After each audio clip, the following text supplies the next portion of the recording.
Assalamualaikum warahmatullahi wabarakatuh. Salam sehat anak-anakku semua dan tetap semangat belajar. Bersama Ibu Tati kita bahas materi sistem gerak manusia. Sistem gerak manusia melibatkan rangka, sendi, dan otot. Pada video pembelajaran ini akan dibahas rangka dan sendi. Perhatikan gambar. Pada tubuh manusia terdapat banyak sekali jenis tulang.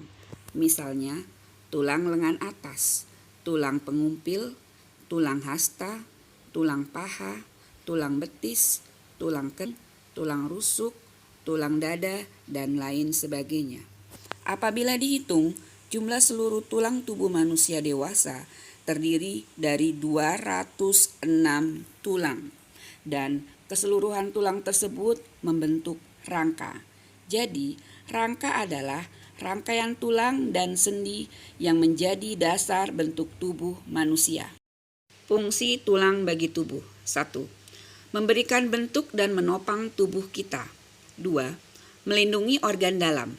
Misalnya, tulang rusuk melindungi jantung dan paru-paru, tulang tengkorak melindungi otak. 3. Tempat menempelnya otot. Otot merupakan alat gerak aktif karena otot dapat menggerakkan tulang. 4. Tulang merupakan alat gerak pasif karena tulang baru dapat bergerak jika digerakkan oleh otot. 5. Tempat pembentukan sel darah. Sel darah dibentuk di bagian sumsum tulang, yaitu jaringan lunak yang terdapat di bagian tengah tulang. Struktur tulang. Perhatikan gambar tulang panjang berikut. Pada tulang panjang terdapat tulang spons, terdapat di ujung tulang, kurang kompak, ringan, mempunyai banyak ruang-ruang kecil. Tulang keras atau tulang kompak, tulang yang keras dan kuat, mengandung sel-sel tulang, pembuluh darah, zat kapur atau kalsium, fosfor, dan serabut elastis. Sumsum tulang. Terdapat di tengah tulang panjang atau tulang pipa dan diisi jaringan berlemak atau yang kita kenal dengan sumsum, berfungsi menghasilkan sel-sel darah merah. Periostum. Periostum adalah membran atau lapisan yang menempel pada permukaan tulang, berperan penting dalam pertumbuhan dan perbaikan tulang. Pembuluh darah. Berfungsi membawa zat-zat makanan ke dalam tulang. Mengapa tulang keras? Karena tulang mengandung banyak zat kapur atau kalsium dan fosfor. Serabut-serabut elastis pada tulang berfungsi untuk mempertahankan tulang agar tetap kuat, tidak mudah rapuh atau patah. Tulang panjang seperti tulang paha mempunyai lubang atau saluran besar di bagian tengahnya dan diisi oleh jaringan berlemak yang disebut sumsum. Ada 2 jenis sumsum. Sumsum merah berada di ujung di antara tulang spons, berfungsi untuk menghasilkan sel-sel darah merah. 2. Sumsum kuning berada di tengah tulang panjang dan sebagian besar berisi lemak. Ujung tulang panjang ditutupi lapisan jaringan tebal, lunak, dan lentur yang disebut kartilago atau tulang rawan. Selain ujung tulang panjang, tulang rawan juga ditemukan di ujung tulang rusuk, dinding saluran pernafasan, hidung, dan telinga. Tulang manusia tersusun dari materi kering seperti batu. Apakah tulang materi hidup? Ya, tulang adalah organ hidup yang tersusun dari berbagai jaringan yang di dalamnya terdapat banyak sel.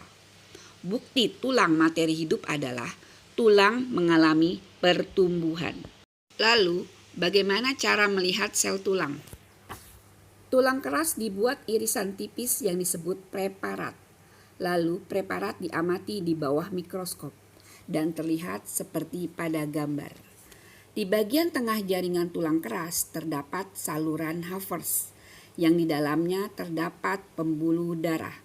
Saluran Havers dikelilingi oleh lamela-lamela yang tersusun secara konsentris dan sel-sel tulang atau osteosit terdapat di antara lamela-lamela tersebut.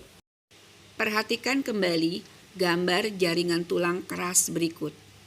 Ini adalah gambar bagian dalam tulang keras. Amati dan pelajari isi dari tulang keras tersebut. Macam-macam tulang. 1. Tulang panjang. Bentuk panjang seperti pipa. Contoh, tulang lengan atas atau humerus, tulang pengumpil atau radius, tulang hasta atau ulna, tulang paha atau femur, tulang betis atau fibula, dan tulang kering atau tibia. 2. Tulang pipih. Contoh, tulang dada atau sternum, tulang belikat, tulang rusuk, tulang usus, dan tulang selangka. 3.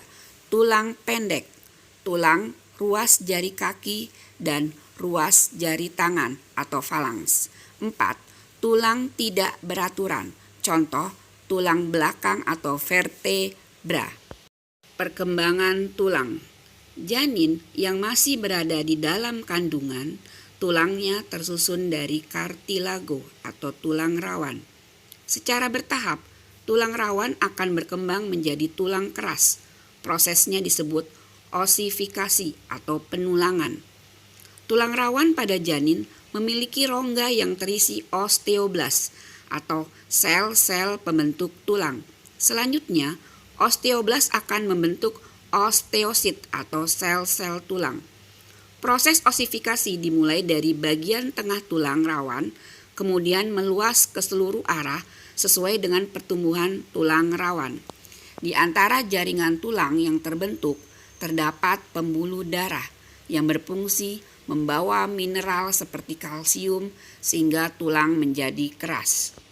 Perhatikan gambar. Materi tulang selesai, dilanjutkan dengan sendi. Sendi adalah tempat bertemunya dua buah tulang atau lebih. Pertemuan dua buah tulang diikat oleh ligamen. Ligamen juga berfungsi agar sendi bergerak fleksibel. Bagian ujung tulang dilapisi kartilago atau tulang rawan. Fungsi kartilago menjaga agar tidak terjadi benturan atau gesekan antar tulang. Di dalam sendi terdapat cairan sinovial yang berfungsi sebagai pelumas sendi. Perhatikan gambar bagian-bagian persendian. Berdasarkan banyak sedikitnya gerakan yang terjadi, sendi dibagi 3, yaitu 1. Sinartrosis. Sendi yang tidak dapat digerakkan disebut juga dengan sendi mati. Contoh, sendi yang terdapat pada tulang tengkorak. Perhatikan gambar. 2. Amfiartrosis. Sendi yang dapat digerakkan namun terbatas disebut juga dengan sendi kaku. Contoh, sendi antar ruas tulang belakang. Perhatikan gambar. 3. Diartrosis. Sendi yang dapat digerakkan dengan bebas disebut juga dengan sendi bebas. Contoh, sendi peluru, sendi engsel, sendi putar, sendi pelana, dan sendi geser. Perhatikan gambar sendi diartrosis, sendi yang dapat digerakkan secara bebas. Mari kita bahas satu-satu sendi diartrosis. Sendi peluru, perhatikan gambar. Sendi yang menghubungkan antara satu tulang yang mempunyai satu ujung bulat yang masuk ke ujung lain yang berongga seperti mangkuk. Sendi ini dapat membentuk gerakan sangat bebas. Contoh, sendi antara tulang lengan atas dan tulang belikat atau gelang bahu. Sendi antara tulang pinggul dan tulang paha atau gelang pinggul. Sendi engsel. Sendi yang mempunyai gerakan satu arah seperti engsel pintu.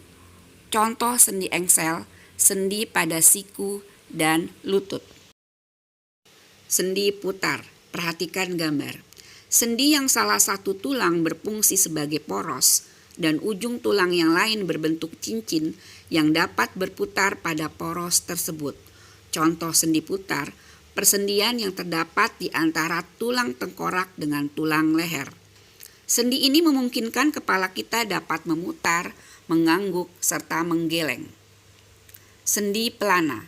Sendi ini dapat menggerakkan tulang ke dua arah, yaitu muka belakang dan ke samping.